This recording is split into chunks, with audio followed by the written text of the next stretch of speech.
khawatir akan terpleset, maka bersihkanlah lantaimu. Nah, jadi kalau kita punya lantai yang tidak licin, perlu nggak kita bersihin lantai? Ya nggak perlu. Nah, cara meneliti Al-Quran seperti itu. Kalau kemudian itu masuk dalam bab usul fiqh. Nah, kalau kita masuk ke dalam bab usul fiqh, benar itu syarat di awal. Benar. Maka jikalau syarat itu kena, maka baru boleh masuk kepada hukum yang diperintahkan.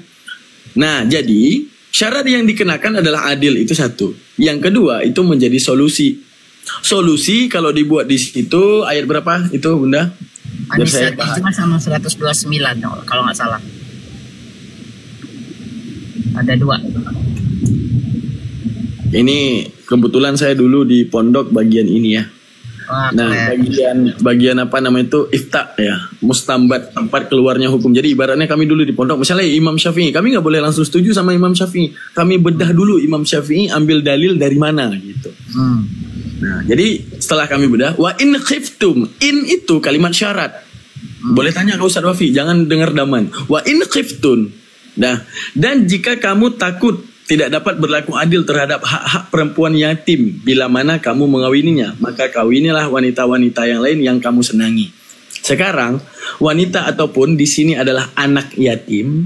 Anak yatim tersebut dia itu hak-haknya ada yang namanya hak wali apabila dia masih kecil, di mana haknya masih di atas wali. Andaikan nanti anak yatim tersebut punya harta yang kau pusing daripada membagikan harta tersebut antara anak tersebut dengan walinya misalnya, menunjukkan apa? Kalimat di atas menunjukkan bahwa adanya persyaratan kepada pernikahan 2, 3, dan 4. Nggak usah kita tinjau anak yatimnya dulu. Kita tinjau bahwa esensi daripada kalimat jika, kan itu bunyinya jika. Dan jika kamu, seperti saya bilang, dan jika Bunda merasa itu lantai licin, maka pellah lantai tersebut. Kalau tidak licin, perlu nggak dipel? Nggak perlu kan? Ya nggak usah, udah nggak licin. Nah, jadi itu kalimat syarat. Saya boleh ambil contohnya begini, Bang Daman. Sorry, saya ini dulu, saya cut dulu. Jadi perumpamaan lantai licin tadi. Jadi kalau istri kita nih udah sempurna, udah bisa membahagiakan kita, udah bisa memberikan keturunan. Untuk apa kau beristri lagi? Seperti itu kan? Benar. Karena ibaratnya ini langkah solusi.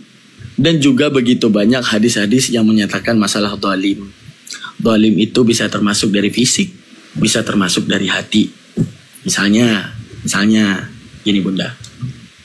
Apabila seorang suami berpoligami, padahal istrinya itu sempurna, melahirkan seorang anak, dan juga dia dapat mencukupi setiap nafsu daripada suami, andaikan nanti istri, gara-gara suaminya yang kurang ajar ini, kemudian dia berpaling dari Allah, seakan-akan misalnya kan ada yang orang, ya Allah kenapa suami aku gini dan gitu, capek dia berdoa, suaminya masih kurang ajar, akhirnya dia pergi dari Allah. Paham nggak arti pergi dari Allah? Alah capek aku berdoa, Tuhan aja nggak kalau orang awam gitu ya, Tuhan aja nggak dengerin aku. Padahal bukan. Padahal Allah ingin wujudkan kamu berbaik lagi dengan suamimu agar kemudian dia sadar kan gitu ya. Makanya pentingnya menuntut ilmu kan gitu ya. Nah ujung-ujungnya si cewek ini jauh daripada Allah gara-gara suami. Nanti dia kira dia yang ditanya. Nah benar. Jadi ibarat. Nah saya suka pakai bahasa sarkasme. Contohnya gini. Allah si Bang Daman, Ustadz Daman ini hidup aja Senin Kemis pakai mau memperistrikan orang lain. Maksudnya itu bukannya makannya Senin Kemis, tapi hidup dari check to paycheck. Paham nggak maksud saya di sini? Jadi hidup aja masih terima dari cek orang setiap seminggu sekali, 2 minggu sekali. Rumah tangga sendiri belum bisa memberi kebahagiaan terhadap istri sendiri. Bang Daman masih belum mampu memberi saya umpamanya parfum kayak apa yang layak untuk seorang wanita pergi ke kondangan, dibikin kinclong lah atau apa. Kalau tiba-tiba main lagi sama yang lain, diam-diam pula kan gitu ya, karena gara-gara nafsu tadi nggak tahan melihat ke perempuan. Itu bagaimana itu seperti itu? Banyak loh cerita. Rabi'ah Syamsiah, seorang ulama sufi, bisa kita bilang sufi beliau, seorang perempuan yang patut dicontoh. Begitu suaminya pulang dari perang, tahu nggak apa yang pertama ditanya? Wahai suamiku, apa yang membuatmu bernafsu di luar? Apa yang kau pandang di luar? Andaikan memang kamu sedang bernafsu, maka saya akan bersiap-siap untuk melayanimu. Artinya gini, kita nggak bisa membantah fakta lelaki itu yang jelalatan. Ya, tahu saya. Nggak bisa kita bantah itu. Ya, Dan semua lelaki seperti itu. Makanya dihadiahkan wanita yang soleh, yang senantiasa siap. wahai abang, karena ibarat ini kita masuk ke psikologi ya bunda ya, masuk ke psikologi. Ya. Nggak bisa kita pungkiri setelah ini kita langsung ini ya ada agak belak-belakan, mohon maaf ya bunda ya, belak-belakan gini. Nggak bisa dipungkiri bahwa Bukan setelah ilmu. Iya, ini kak ada Kak Indah di bawah yang paham masalah psikologi di balik seksualitas. Tidak bisa dipungkiri setelah seksualitas itu selesai ataupun ejakulasi, disitulah terjadinya kita tidak pengen lagi, setuju nggak? Iya benar. Nah jadi makanya penting, makanya dikatakan oleh para ulama dalam bab-bab nikah itu apa? Bangunlah keluarga terbaikmu mulai dari ranjangmu. Jadi ibaratnya, oh kalian lagi marahan, ya udah. Kalau ada yang lagi butuh, misalnya antara suami dan istri, misalnya istri lagi butuh tapi lagi marahan, udah bodoh amat, saling gak lihat-lihatan, ya udah selesaikan. Karena apa? Disitulah kunci hubungan keluarga yang terbaik. Karena dua-duanya punya kebutuhan manusiawi. Nah makanya dikatakan seperti yang tadi, saya suami, saya lagi marah sama istri, tiba-tiba saya di luar melihat wanita yang begitu indah bodinya dan segalanya, maka saya pulang. Maka wajib saya pulang itu dengan tujuan apa? Melepas segala nafsu yang mengekang otak saya, yaitu dengan apa? Ejakulasi. Itu pasti. Nah kita membahas secara ini ya, secara apa namanya itu psikologi dan ilmu kedokteran lah. Dan sekarang saya tanya kepada Kak Indah di bawah, benar nggak setelah ejakulasi semua pikiran itu hilang? Rilis. Nah hilang. Makanya itulah sifat-sifat daripada wanita-wanita solehah terdahulu. Langsung menanyakan. Karena wanita itu masa-masa dahulu itu logik bahwa lelaki itu jelalatan. Makanya ditanya, matamu tadi lihat apa? Kamu ada nggak yang bikin kamu bernafsu? Oh kalau andai kan ada yang bikin kamu bernafsu, maka saya akan bersiap-siap untuk melayanimu. Tujuannya apa? Agar yang tadi suaminya ingin wanita tersebut setelah ejakulasi, ujung-ujungnya ya udah saya nggak butuh lagi. Orang segala nafsu saya udah tercapai, maka matanya akan terjaga, maka mulutnya akan terjaga daripada gombalan dan kupingnya. Jadi harus kerja sama dua pihak ya. Karena nafsunya sudah selesai itu. Nah jadi ibaratnya pengen poligami kan rasa penasaran tadi. Iya. Jadi ibaratnya kayak bilang kita udah punya yang namanya rasa mangga, kita pasti pengen yang namanya rasa vanila kan gitu. Ya. Masalahnya bagaimana kamu membahagiakan diri cukup dengan mangga saja. Itu yang dikekang dalam Islam kayak gitu. Makanya mangganya kan bisa jadi sambal, bisa jadi tinggal diolah, nggak enak digoreng, dibuat. Mangga sekarang dimakan pakai nasi, pakai ketan, bukan nasi sih, ketan. Iya, misalnya diolah jadi sambal, diolah digoreng, direbus, dibakar, terserah. Yang penting diolah saja. Jadi ibaratnya misalnya kayak tadi, ya, ini kita langsung jujur-jujuran apa yang dikatakan ulama. Apa yang dikatakan bahwa ada satu hadis mengatakan gini. Semiskin famiskinun, orang paling miskin semiskin-miskinnya lelaki yang tanpa wanita, itu satu. Selanjutnya, famiskinun semiskin kata Nabi adalah suami yang tak punya anak. Arti miskin adalah miskin jiwa. Jadi ibaratnya poligami itu langkah solusi. Seperti yang Bunda bilang tadi. Ya. Jadi ibaratnya sekarang gini, poligami itu bukan hak yang harus dipilih. Jadi ibaratnya ini solusi. Tapi di balik solusi ini kamu harus terima resiko apa? Istrimu bakal ngambek. Ya, dia bakal marahin kamu. Bakal ada kesenjangan. Sekarang kamu sebagai lelaki sang imam untuk memilih apa? Sanggup nggak untuk ribut? Kalau nggak sanggup untuk ribut, jangan poligami. Jadi hukum ini bukan mengekang resiko, paham nggak? Bukan menghilangkan resiko, tidak. Jadi ibaratnya poligami, tujuannya apa? Kamu beranak. Sekarang istrimu setuju nggak? Nggak setuju. Ya udah, siap berantem nggak? Oke. Cerai dibenci Allah loh. Hati-hati sampai cerai. Allah benci hal ini. Maka jikalau kamu cerai gara-gara kamu poligami, salah siapa? Salah kamu. Padahal kamu bisa menghindari segala yang dibenci oleh Allah. Sekarang antara nafsumu dengan Allah, mana yang kamu pilih? Tidakkah engkau mencontoh Ibrahim saat Allah memberikan kepadanya apa yang paling dia ingin? Apa? Anaknya. Lalu Allah menguji, kamu pilih aku apa anakmu? Hah? Mana janjimu? Lalu Ibrahim mengatakan, aku lebih memilih engkau ya Allah daripada anakku sendiri. Lalu Ismail diuji, Ismail, kamu baru aja lahir nih, kamu baru aja ada di muka bumi ini. Kamu pilih aku atau nyawamu? Aku pilih kamu ya Allah, silahkan ayahku, tunaikan segalanya kepadaku. Seperti itu. Itu adalah bentuk pengujian di balik solusi yang Allah hadirkan. Ini solusi, tapi itu ujian. Ini solusi. Ingat, kata Allah. Contoh gini, kita adalah orang yang mencintai Allah. Cerai adalah sesuatu yang dibenci Allah. Poligami adalah sesuatu yang dibutuhkan kita. Allah menguji, kamu pilih apa yang kamu butuh, apa yang atau apa yang menghindari segala yang dibenci oleh Allah. Ya itu tergantung kepada kita. Maka disitulah pengujian iman. Oh ya udahlah, daripada aku pilih poligami, istri aku udah aku tanya dia nggak setuju, dan Allah akan membenciku gara-gara adanya perceraian. Ya udahlah, nggak usah, kan gitu. Tergantung iman tadi. Sekarang Nabi Ibrahim bisa nggak untuk memilih anaknya? Bisa, tapi dia lebih memilih Allah. Korbannya apa? Nyawa loh. Iya, nyawa. Gitu. Apa juga Nabi Ismail? Korbannya apa? Nyawa loh. Mata pisau loh. Apa yang dia pilih? Allah. Nggak takut dia, nggak gentar. Bang Daman, keempat imam kita juga, ke Imam Syafi'i, Hambali, Hanafi, apa satu lagi? Itu juga menganjurkan satu saja cukup. Menganjurkan. Karena apa? Takut nanti ibadahnya terganggu, emosionalnya terganggu, keselamatannya terganggu, dan lain-lain. Jadi sebenarnya banyakkan mudaratnya daripada manfaatnya. Izin Bunda. Di Bang Daman 15 menit lagi azannya ya. Belum ya? Belum. Kan nggak mungkin saya sholat tahajud. Iya, benar. Belum tidur. Iya, benar. Lagi. Jadi kalau memang banyak mudarat, bagaimana kalau kita tuh simpen satu ini, kita bikin ini yang membawa kita masuk surga, anak-anak kita didik soleh dan soleha gitu loh, supaya kita nih meninggal tuh apa yang sudah kita tinggalkan di dunia ini bermanfaatkan seperti itu, daripada kita merusak apa yang sudah kita bina selama ini gara-gara nafsu.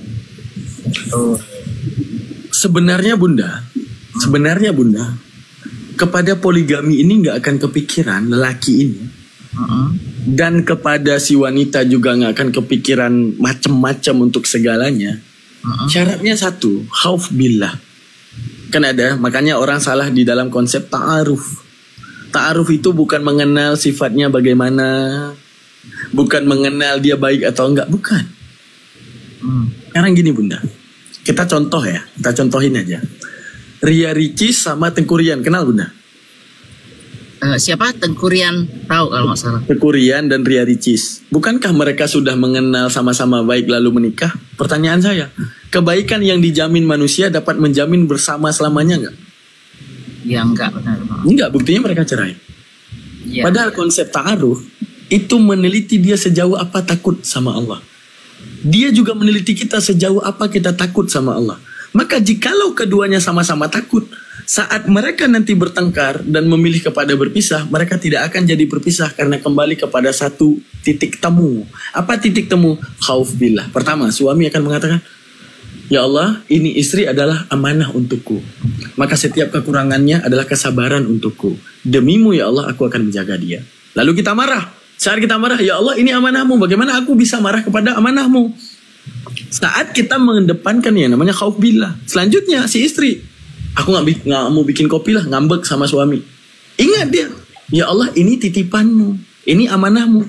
Bagaimana engkau akan ridha sedangkan aku tidak menjaga amanahmu? Akhirnya dalam ngambek dia bikin kopi. Sama juga seperti suami, ya Allah ini amanahmu. Bagaimana aku tidak memberikan dia nafkah sedangkan ini amanahmu? Bagaimana pertanggungjawaban aku kepadamu? Jadi kedua-duanya akan bertemu pada khauf billah. Karena sekarang gini, sifat baik suatu saat akan buruk. Tersenyum suatu saat akan benci. Dan itu yang terjadi pada manusia. Si istri dalam doanya, ya Allah jagakanlah suamiku dan segalanya. Aku tahu ya Allah, aku marah sama dia. Maka ketika sekarang gini, perasaan kita milik Allah, benci kita milik Allah, senyum kita milik Allah, kebahagiaan kita milik Allah. Lalu ketika si istri meminta segala kebahagiaan daripada suami untuk dirinya, Allah tinggal ubah. Yang tadinya suami mau marah, nggak jadi marah. Yang tadinya suami mau mau berbuat zalim terhadap istrinya, nggak jadi zalim. Kenapa? Karena hatinya dijaga oleh Allah. Dan dia pun mengamanahkan segalanya kepada Allah. Seperti itu, antara suami dan istri kembali kepada khauf billah, selesai. Mau kita dapetin, wah dia bajingan banget, bodo amat, aku nikah sama dia. Kenapa? Karena aku tahu dia orang yang takut sama Allah. Aku nikah sama dia kenapa? Ya bodo amat. Soal sifat dia bagaimanapun, ya aku tahu dia takut sama Allah. Ternyata takut sama Allah itu yang membuahkan pasangan yang hidup selamanya. Karena berada dalam satu titik temu gitu. Iya. Keren. Kalau saya mah gampang, Bun. Oten aja tak sabarin, apalagi kamu.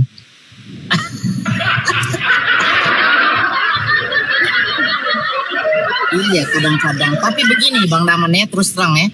Banyak orang yang berilmu, tapi kadang-kadang karena kepentingan pribadi, jadi yang keasliannya ini nggak dikeluarkan. Kebenaran utuhnya ini tidak dikeluarkan. Karena apa? Menutupin supaya ini nih jadi diperbolehkan, bukan jadi diperbolehkan, jadi satu perintah, seolah-olah itu perintah, seolah-olah itu harus, seolah-olah itu harus dilaksanakan. Sampai sudah dibawa data keimaman imam-imam yang kita jadi panduan di Indonesia dan di mana-mana itu ya, kan kita berpatokannya ke situ juga kan, ulama. Nah, sampai yang begitu aja di istilahnya itu lah, kalau mereka tidak mengikuti sunnah, kok sunnah sih, Al-Quran dan hadis seperti apa? Lah, masa orang besar seperti ini yang sudah dipanutin jutaan manusia tidak mengacu kepada Al-Quran dan hadis, masuk di akal nggak? Coba. Nah, itu seperti itu gimana tenanggepinnya? Poinnya gimana, Bunda? Poinnya, jadi apa yang contohnya saya bernarasi, karena tidak ada kecocokan, jadi saya membawa kekuatan narasumber lain dong, ya kan? Contohnya saya membawa dari Imam Hambali, Syafi'i, Maliki, dan Hanafi. Talfik mazhab nggak boleh kan? Hah? Di talfik mencampuri mazhab itu nggak boleh. Kita Syafi'i, ya udah Syafi'i semuanya. Boleh kita mengambil Hambali dalam bab nikah misalnya. Ngerti. Maka saya ngerti. Poinnya, tunggu dulu. Poinnya bukan itu. Poinnya itu dari manapun kita lihat, umpamanya kan ada orang Indonesia walaupun dia Syafi'i tapi mengambil yang keringanan dari Maliki umpamanya gitu. Itu haram, Bunda. Itu. Nah, haram. Ada yang begitu, tapi poinnya bukan itu. Poinnya itu, walaupun kita lihat dari keempat imam ini, itu semua tidak ada yang menganjurkan berpoligami. Nah, itu saya minta tanggapin coba. Kalau kita bilang tidak menganjurkan, tidak, Bunda.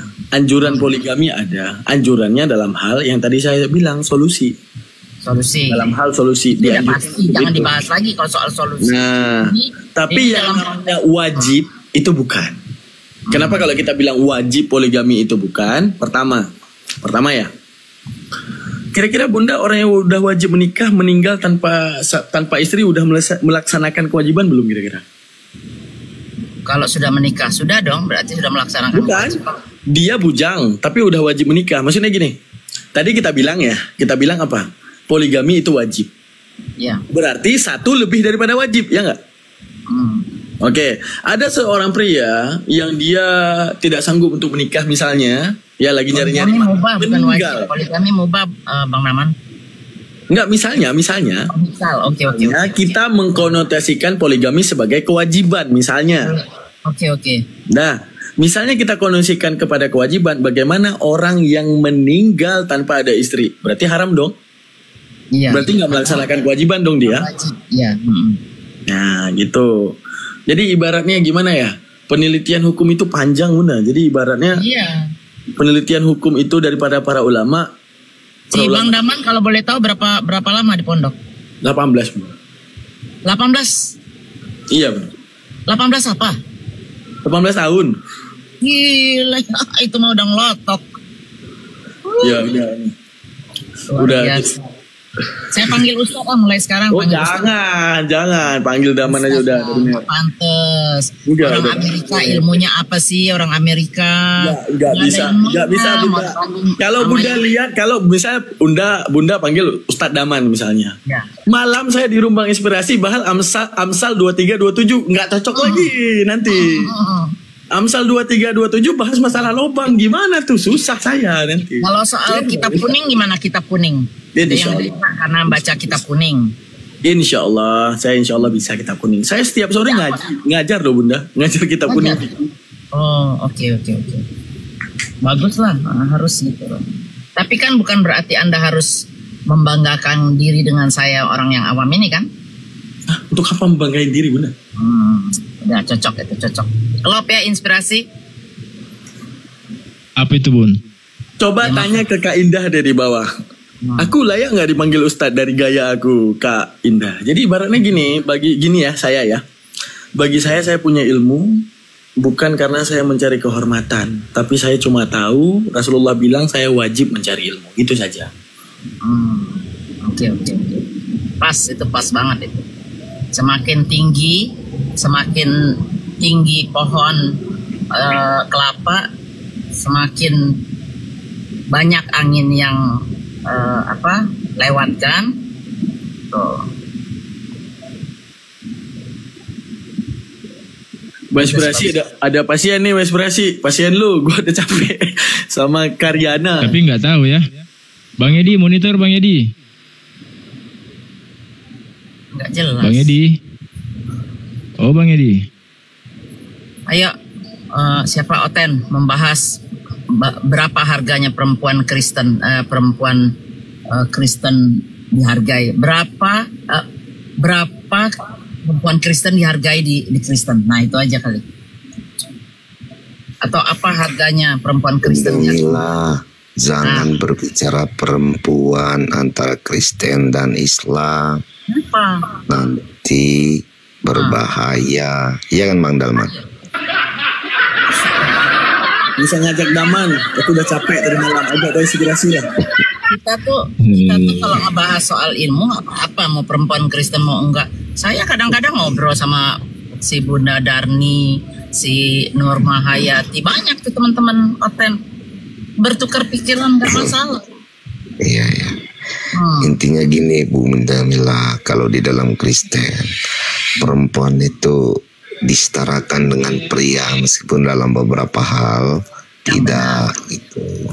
Secara umum itu dianggap dari kitab Kejadian aja dikatakan dia adalah penolong yang sepadan bagi Adam itu.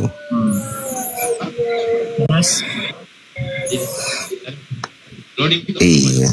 Kalau dalam Islam gimana? Bunda Mila yang tahu kan? Kalau dalam Islam tuh hak perempuan itu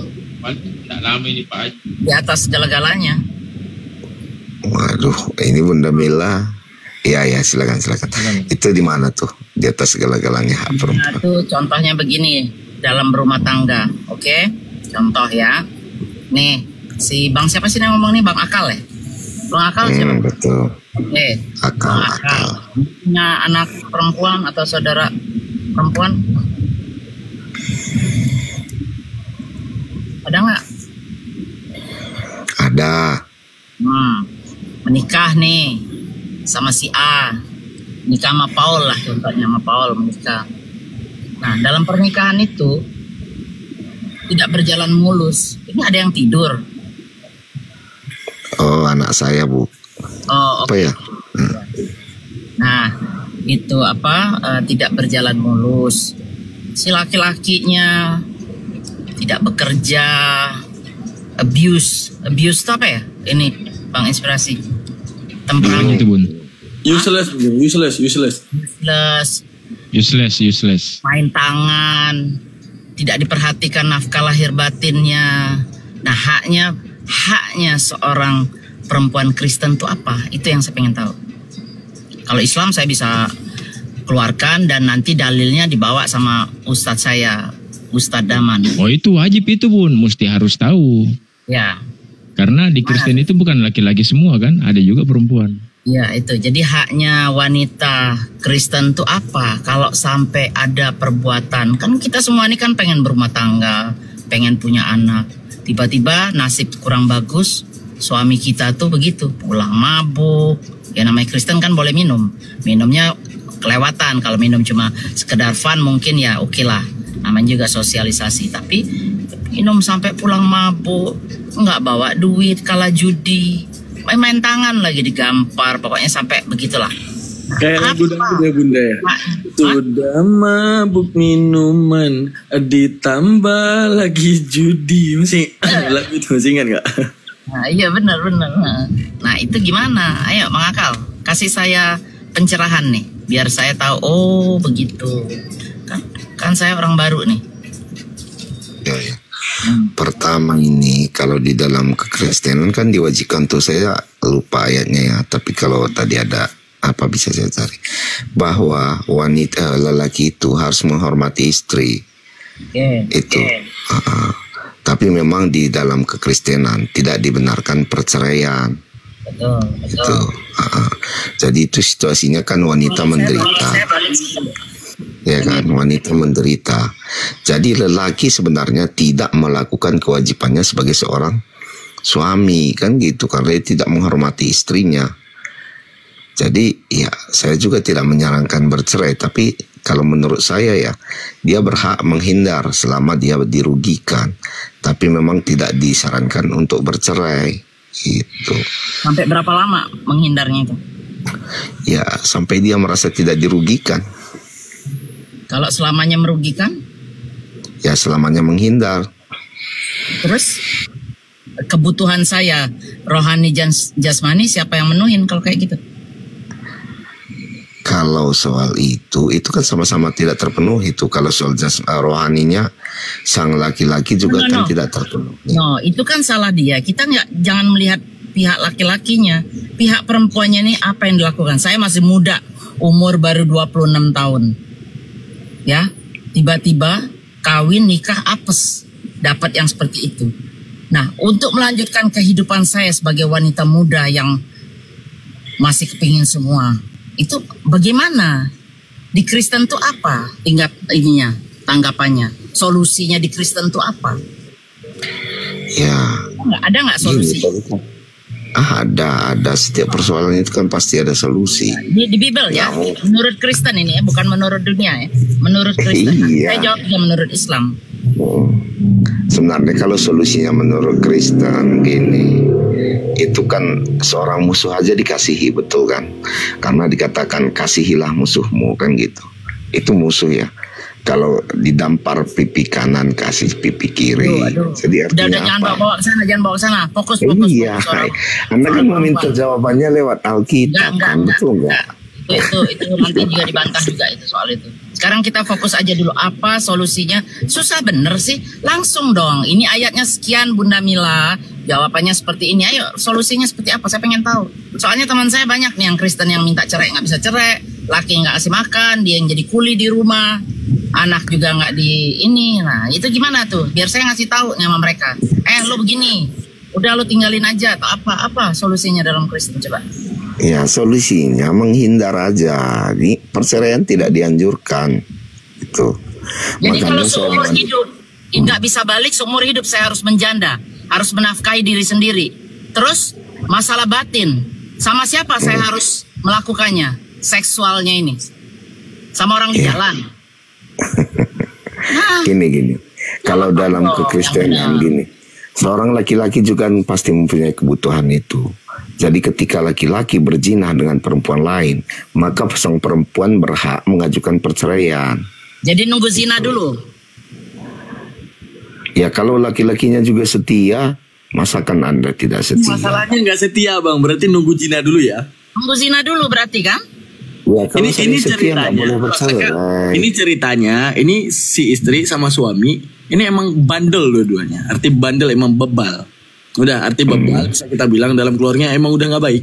Si suami sibuk sama judi, si istri juga malas bikin kopi dan semuanya lah. Pokoknya serba ribet. Oke, menghindar. Sampai kapan boleh cerai? Sampai zina. Situasinya kalau begitu, dua-duanya sebenarnya tidak mempunyai iman, tidak percaya kepada Tuhan. Itu halu namanya Bang. Iya, sekarang kita berbicara tentang psikologi Bang. Sebentar. Santai aja apa sih? Ini teman-teman ini kok pada apa? Karena nggak ada jawaban. Kita nih kan minta jawaban Bang Daman, minta jawaban. Ada. Anda membuat sebuah kasus. Sebentar. Bunda Mila sebentar. Anda membuat kasus yang orangnya tidak beriman kepada Yesus, yang tidak percaya, yang tidak melakukan apa yang dianjurkan Alkitab. Bang, terus Anda bertanya digampar itu lebih banyak daripada di Islam Bang. Bang, dikit Bunda. Jadi ibaratnya gini, ini si istri digampar, diinjek, mau ayat Alkitab apapun dibaca tetap diinjek. Bang, Matius 25 prap diinjek. Enggak gitu Bang, Lukas 24 prap diinjek lagi. Tetap diinjek masalahnya. Gimana solusinya? Ya, menghindar.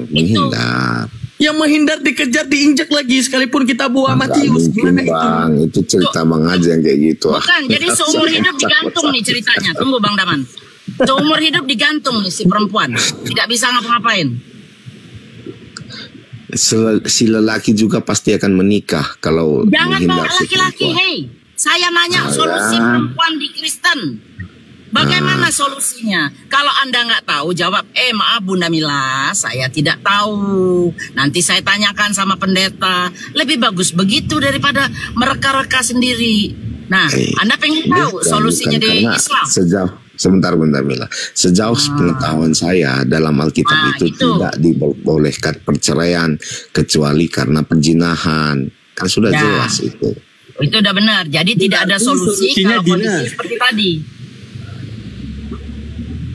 Jadi ibarat gini Bang, ini contoh nih Bunda Mila ya, kita bangun case ya. Saya seorang wanita misalnya, aduhai gitu kan gitu ya. Suami saya kurang ajar, udah pecudi, dia mabok, ya kan. Main wanita, tapi nggak berzina dia, main wanita gitu kan. Nah saya adalah orang yang tekun beragama. Kalau saya bercerai, nggak boleh sama Tuhan. Saya takut sama Tuhan. Tapi dikatakan oleh Tuhan, apabila berzina boleh cerai. Saya memilih zina, salah nggak saya? Padahal berzina juga dosa. Mau kemana lo? Iya sebentar. Gimana tadi Bang Daman? Ada seorang wanita. Bunda Mila, ini versi Bunda Mila yang saya sampaikan. Tolong sampaikan Bunda Mila, coba. Ya. Nggak nyimak juga aku Bang Daman. Jadi gini. Andai kan seorang perempuan, dalilnya tadi apabila berzina boleh cerai, ya kan Bang? Oke. Sekarang gini, saya seorang wanita yang taat, misalnya saya seorang wanita. Nama saya bukan Daman tapi Daminah aja, ya kan? Si Daminah ini adalah seseorang yang sangat rajin ke gereja, rajin beribadah, rajin menguatkan iman di atas nama Bapa, Putra dan Roh Kudus. Tapi apesnya si Daminah mendapati seorang lelaki yang kurang ajar. Dia kerjaannya itu main judi, nafkah nggak pernah dikasih, rumah berantakan, kerjaannya mijak leher istri, itu kerjaannya dia. Nah, saya baca dalil bahwa apabila berzina boleh cerai. Saya udah nggak kuat, saya udah datang untuk kemudian meditasi. Saya udah ketemu pendeta, tapi tetap saja leher saya diinjak. Suami pun diajak ke gereja, dia nggak mau. Berarti dia nggak ada iman, saya ada iman. Tapi saya nggak bisa memungkiri saya punya kebutuhan. Tapi saya bakal diinjek. Tapi saya bakal dikasari. Lalu saya dapati dalil. Kalau berzina, boleh cerai. Saya zina, lalu kemudian saya cerai. Itu boleh nggak Bang? Oh begitu. Kalau begitu Bang Daman, Anda akan berzina seumur hidup Anda. Kenapa? Iya. Kenapa? Karena gini, misalnya ada seorang lelaki dan perempuan, seperti kasus Anda itu, ya kan? Sang lelaki menikah duluan, baru kan perempuan bisa mengajukan cerai, kan? Jadi si lelaki itu dianggap seumur hidupnya akan berzina. Iya, bukan soal seumur hidupnya akan berzina, Bang. Iya, karena dia melakukan perzinahan lebih dahulu. Iya, bukan kayak gitu. Kalau kita gali, kenapa sih Tuhan sangat membenci perzinahan? Ini sama psikologi nih, saya nggak bisa. Bang, sekarang saya tanya kepada Abang. Saya seorang manusia biasa. Saya dulunya penzina misalnya. Bisa nggak saya untuk tidak berzina selamanya? Bisa nggak saya? Ya, Anda membutuhkan Yesus, Bang. Bukan itu. Ini Bang, Masya Allah. saya seorang ateis. Bang, ingat, saya seorang ateis nih sekarang ya. Saya tidak bertuhan kepada siapapun. Oke, saya menikah nih. Ya, saya menikah dalam versi ateis. Dalam ateis nggak ada perzinahan, Bang. Gimana sih? Ya udah, dengar dulu. Makanya udah Selesai. Udah, saya berzina nih. Arti berzina, saya tidak mengambil satu langkah pernikahan baik agama Hindu. Misalkan ateis nih tidak bertuhan nih. Tapi dalam hal pernikahan wajib ada acara resmi. Saya memilih Kristen, oke, saya nikah di gereja, oke. Setelah itu, saya dulunya penzina nih. Dah, begitu saya nikah, saya bisa nggak memilih untuk tidak berzina selamanya? Saya bilang, pokoknya gua nggak boleh zina. Bisa nggak? Ya bisa lah. Nah, kalau bisa apa maksud dalil akan berzina selamanya itu apa? Bahkan setiap manusia bisa memilih tidak berzina, bisa memilih untuk tidak membunuh, bisa memilih untuk tidak berlaku keji. Manusia itu punya pilihan untuk tidak melakukan dan melakukan. Lalu di mana efek dalilnya? Berzina selamanya apanya? Tinggal tidak berzina aja, kan simpel. Iya. Ketika kita tahu bahwa ini sudah melakukan perzinahan Tuhan, dan Anda melakukannya, sebenarnya itu yang dosa kan. Kalau Anda tidak ketahui bahwa itu dosa, sebenarnya ya Bang Elek, Bang. Berarti itu masih bisa bentar. Elek apa? Ya Allah. Oh iya. Udah kedengaran ya. Gini abang akalku. Jadi gini abangku ya. Kalau kami di Islam meyakini bahwa manusia diciptakan lengkap dirinya beserta perasaannya, beserta emosionalnya, beserta psikisnya. Jadi Allah juga yang akan cukupkan seputar hukum psikis dan jawaban daripada yang dibutuhkan oleh psikisnya manusia. Jawaban hukum emosional dan segala jawaban terhadap menghadapi emosional tersebut. Karena Tuhan yang menciptakan kita, maka Tuhan yang memberikan solusinya. Sekarang gini, daripada agama abang. Ketika kita melihat abang nggak bisa pungkiri, ada Kristen yang bercerai, bahkan bukan dalam zina. Bukan ada bang, banyak. Kalau karena kebutuhan manusia dapat mengkhianati perintah Tuhan, lalu di mana keadilan Tuhan memerintahkan segala sesuatu yang tak disanggupi oleh manusia, bang? Gini bang, di dalam Alkitab dinyatakan bahwa pencobaan yang kita alami tidak akan lebih besar daripada kekuatan yang kita miliki. Jadi artinya apapun yang terjadi itu pasti kita dapat melaluinya kalau kita berserah kepada Tuhan. Gitu. Bang, berserah apa? Batang leher diinjak tiap hari, berserah kayak mana bang? Sebenarnya itu hanya kasus. Ini kasus yang dibuat Bang Dalman kan. Bukan ini saya kasus gini. bang, banyak kali suami yang kasar abang. Iya, sebentar. Gini. Ini saya kasus yang saya alami. Ini tadi Bunda Mila kan bilang, saya punya saudara perempuan, saya punya bahkan kasusnya ya mirip-mirip lah seperti yang Anda katakan ya. Jadi gini, ini kemarin ini pengalaman pribadi yang hidup ya, artinya ini yang nyata.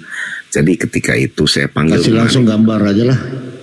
Kasih langsung gambar aja. Sabar Bang Polopo, sabar. Jadi ketika itu saya panggil kembali kakak saya, ditempatkan di tempat saya, ditunggu. Akhirnya suaminya sadar bahwa selama ini yang dia lakukan itu adalah salah. Dia minta maaf dan kembali bersama. Sekarang nggak ada kasus lagi kok. Itu sekarang udah aman. Makanya, tapi kasus cerai-cerai banyak loh bang. Ada banyak, betul banyak. Oke, Bang Dalman. Kasih kasus aja ini. Tiap bulan benjol. Ini gimana solusinya? Ini yang siapa namanya? Berdilematik gitu loh. Tuh, bentar Iya, Bang Polopo, biar Izin. saya ngambil kesimpulan soal Kristen ini tadi. Nanti kita lanjut apa itu. Nah, jadi kalau saya dari awal pertanyaan saya sampai ditambahin sama Bang Daman sampai Bang Polopo nunjukin ini Bang Akal ini nggak ada jawaban sama sekali. Tidak ada. Jadi sebenarnya nih diambil tanda kutip, di Kristen itu tidak ada solusi untuk perempuan. Jadi apapun yang kau terima dalam rumah tangga ini, kau harus hadapin sendiri. Harus membatin. Nggak bisa ngapa-ngapain. Mau lo diinjak, mau setengah putus leher, mau apa. Nggak bisa ngapa-ngapain. Nggak ada haknya untuk melawan. Untuk meminta, tolong ceraikan saya biar bisa saya hidup. Saya masih muda, masih cantik, masih ini. Biar saya bisa berumah tangga dan bahagia. Jadi tidak dikasih kebahagiaan nih perempuan di Kristen. Coba, menderita nggak? Coba kalian kalau di bawah ada perempuan-perempuan Kristen yang tidak terima sama omongan saya, silakan naik. Jadi perempuan di Kristen ini tidak dikasih kebahagiaan. Kalau sudah rumah tangga, kalau nasibnya bagus, alhamdulillah. Umpamanya si Bang Akal ada anak, ada apa, bahagia. Tapi kalau tidak bahagia itu bagaimana solusinya? Harus kemana dia mengadu? Ke Tuhan nggak bisa, nggak ada di Bible. Kemana harus mengadu? Melencar-lencar di jalan. Benar sebentar. Celup sana, celup sini. Coba. Begitu. Sekarang gini Bunda Mila, saya yang bertanya boleh nggak? Nanti dulu jawab dulu. Saya malas bener deh sama Oten begini. Saya belum ada jawaban dari tadi nunggu, lapar ini. Sudah jawab dibilang dulu. Solusinya cuma menghindar, nggak boleh meminta cerai udah. Oke, menghindar. Sekarang kalau menghindar, apakah itu jawaban? Apakah itu membuat saya bahagia? Apakah saya bisa membentuk rumah tangga lain sama orang lain yang saya cintai? Apakah saya bisa melampiaskan nafsu saya yang terpendam selama bertahun-tahun ini, tidak diberi nafkah? Apakah saya bisa mendapatkan materi yang saya butuhkan selama ini? Itu gimana? Coba, gimana? Jelasin. Nanti boleh bertanya, Islam perempuan di Islam itu seperti apa? Ya, begini. Kita dua pikiran, tenang, ada Bang Palopo, ada Bang siapa nih satu lagi, Bang Inspirasi sama Ustadz saya Bang Daman. Gampang. Islam. Ya, artinya apa? Ketika Anda menghindar, sebentar. Ya, ketika Anda menghindar, ya Anda hanya boleh berdoa kepada Tuhan supaya dikuatkan. Berapa lama? Saya tanya berapa lama sampai harus Tuhan dikuatkan. menjawab doa kita. Berarti seumur hidup, udah nggak usah diterusin. Belum tentu seumur hidup. Sampai berarti Tuhan bisa seumur hidup sebulan, Anda tidak bisa melakukan apa-apa kecuali cuma berdoa. Selesai. Jadi di mana kebahagiaan hak perempuan ini? Di mana haknya perempuan? Di mana kebahagiaan di Kristen? Dia berhak menghindar kan? Karena begini, sebentar. Laki-laki juga di situ kan tidak boleh menikah lagi, bukan hanya perempuan. Laki-laki nanti laki-laki kita bahas lagi laki-lakinya. Dengar. Kalau soal laki-laki, dengar Bang Akal, dengar. Laki-laki juga tidak berhak menikah. Saya ini lemah lembut loh hari ini. Bang Palopo saya lemah lembut ya hari ini ya. Saya lebih lemah lembut lagi sama Bunda Mila ini. Kan? Ya. Jadi maksud saya tuh begini, kalau nanti soal laki-laki, kita bahas soal laki-laki, haknya laki-laki dalam rumah tangga itu apa. Sekarang soal perempuan, nah saya ketawa jadi bagus, jadi bikin nggak stres. Saya cuma minta jawaban. Saya tahu Anda seorang pendeta, jawablah dengan jujur. Enggak, saya nggak pendeta, saya cuma biasa Bunda Mila. Pokoknya saya dengar gosip-gosipnya itu banyak yang DM saya nih, itu tuh Pak Pendeta coba tanya. Saya cuma minta jawaban di mana. Kalau memang nggak ada nggak apa-apa, kita kan namanya diskusi. Nah nanti kita cariin jalan keluarnya. Kalau di Islam seperti ini. Sekarang versi Kristen dulu. Bagaimana membahagiakan seorang perempuan yang pernah menikah dengan istilahnya itu kalau kita bilang jangan laki-laki bejat dengan bejat lah ya, laki-laki yang tidak bertanggung jawab. Yang udahlah segala macam dia lakuin di rumah tangga. Itu aja. Kalau nggak ada jawaban nggak apa-apa. Nggak ada jawaban Bunda Mila. Nanti saya carikan lagi kalau memang ada.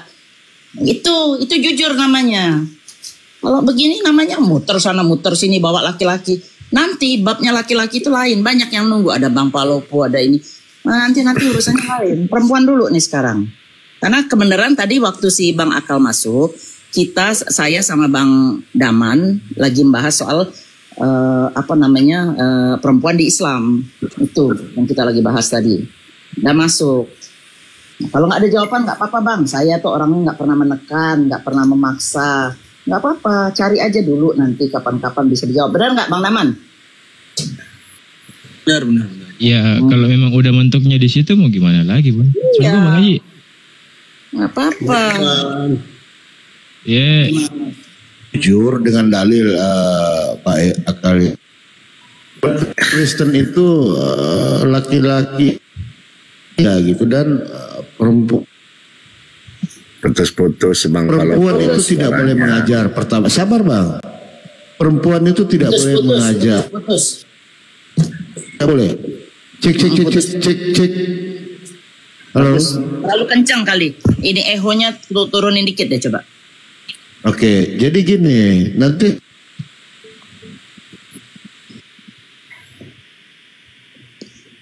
tidak boleh bekerja, dia tidak boleh mengajar, ini nggak boleh. Itu pertama. Kedua, tidak boleh, nggak boleh. Ketiga, tidak boleh pakai emas. Udah di rumah aja pakai daster. Terus laki-laki buat ngapain? Kerja buat untuk siapa? Kalau mau ikutin. Putus-putus Bang Palopo. Jangan cuma itu aja. Putus Bang. Halo, cek. Ya lanjut dulu deh, lanjut. Ya, jadi saya ngambil kesimpulan. Saya pertama, saya bersyukur alhamdulillah ya Allah Tuhanku karena saya lahir dari rahim muslimah. Di mana hak-hak saya yang kalau Oten bilang, oh perempuan di Islam dikucilkan. Oh, dengar ya, istrinya Nabi Muhammad SAW itu businesswoman. Perempuan yang berbisnis, yang kaya raya, itu perempuan. Bagaimana perempuan di Islam itu dihargai, itu satu. Itu salah satu contoh aja, belum yang lain-lain. Yang kedua, di dalam rumah tangga, perempuan itu haknya sama dengan laki-laki. Walaupun tetap laki-laki ini imamnya yang mengajak, kalau kita sholat dia harus di depan dan lain-lain. Tapi hak-haknya dia, kalau saya tidak setuju, nih laki-laki tidak akan pernah masuk. Mencium surga aja nggak akan mencium, apalagi masuk surga. Tuh, coba haknya perempuan. Berkata dia tidak ikhlas masak di dapur karena laki-laki. Udah Muhammad belum host? Sabar dulu ya. Udah. Kita lihat Bun ya. Coba ini ya, seharusnya konsisten loh. Coba dibaca Bun. Coba. Ini aja host aja suruh baca. Demikian juga hendak puan. Putus-putus Bang. Dengan sopan. Putus-putus. Iya, dibaca dulu Bang, Ini jaringan saya nih. Inspirasi. Nomor 9-nya. Saya baca. Demikian juga hendak. Boleh. Demikian juga hendaknya perempuan, hendaklah ia berdandan dengan pantas, dengan sopan dan sederhana. Rambutnya jangan dikepang-kepang, jangan memakai emas atau mutiara ataupun pakaian yang mahal-mahal. Seharusnya lah perempuan berdiam diri dan menerima ajaran dengan patuh. Aku tidak mengizinkan perempuan mengajar dan juga tidak mengizinkan memerintah laki-laki. Hendaklah ia berdiam diri. Ya silakan, apa yang menjadi masalah di sini? Mati perempuan ini kerjanya cuma ngangkang doang. Lalu? Oke, jadi menurut Bang Palopo hendaknya perempuan itu berdandan dengan hingar-bingar, dengan tidak sopan. Ini emas gimana ini? Dengan berlebihan gitu maksud Bang Palopo. Emas gimana? Oke, jangan memakai emas. Saya sekarang gini ya, istri saya juga saya sarankan jangan memakai emas. Ini jangan susah. Pelit. Nanti orang merampok gitu. Itu sebenarnya saran yang sangat bijaksana itu Bang Palopo. Kodratnya perempuan itu Bang Akal ya, tidak bisa kita pungkiri. Kodrat perempuan itu dia harta, gitu loh. Beda dengan kita laki-laki. Laki-laki ini kodratnya perempuan yang cantik, menginginkan gitu loh. Kalau perempuan, lu tua kalau banyak harta, lu pasti jadi barang itu. Jadi nggak usah lah. Ini sudah kodrat alam. Jadi perempuan itu ya, lu mau kemana juga yang penting lu ngirim duit ke gue deh. Itu istilahnya loh. Nah lalu suami kerja keras untuk apa? Untuk siapa hasilnya? Iya, sementara perempuan juga pas-pasan di rumah pakai daster aja, ngapain? Nggak bisa mengajar. Ini bagaimana dengan pendeta-pendeta, guru-guru yang menjadi guru? Ini gimana ini? Nggak boleh. Harus konsisten dengan hukum. Harus konsisten. Aku tidak mengizinkan perempuan mengajar dan juga tidak mengizinkannya memerintah laki-laki. Hendaklah ia berdiam diri. Bagaimana Anda menjelaskan ini? Bubarkan semua pendeta pastor-pastor muda yang perempuan ini. Masa nyengkeng doang? Ibu usuk. Lanjut, alhamdulillah. Ibu Rita Wahyu apa kabar itu pendeta? Ibu Rita Wahyu apa kabar? Nih, tambahin sedikit Bang Palopo, tambahin sedikit. Kebalikan dari Islam, perempuan yang boleh memakai perhiasan. Kalau di Kristen ini laki-lakinya memakai perhiasan. Ya sekarang kita bicarakan hak terbalik pun, terbalik dia memang. Ya. Kalau di Islam laki-laki tidak boleh, ya kan? Perempuan yang boleh. Dia perempuan Islam terbalik memang Kristen. Dari sebentar Bang Akal. Kalau di laki-laki kenapa tidak boleh memakai emas? Itu ada kesehatannya sekarang ditemukan di sains bahwa laki-laki yang memakai emas itu lama-lama bisa impoten. Tuh. Ya lanjut Bang Palopo. Saya mau tiduran dulu. Oke, sekarang kita bicarakan hak perempuan dalam Islam. Jadi laki-laki Kristen ini kita bebas gitu loh. Bebas, perempuan udah kasih pakai daster aja di situ. Ada hukumnya kok. Ya. Ada hukumnya. Itu pun sebenarnya gini Bang Polopo, Anda baca itu dan hendaknya perempuan kalau demikian juga hendaknya itu saran sebenarnya bukan sebuah keharusan. Jadi bolehkah dia memakai emas? Sebenarnya boleh. Mulai tapi saran Paulus. Sebentar. Ini saran Paulus. Jangan gitu. Yang ayat 11 itu contoh.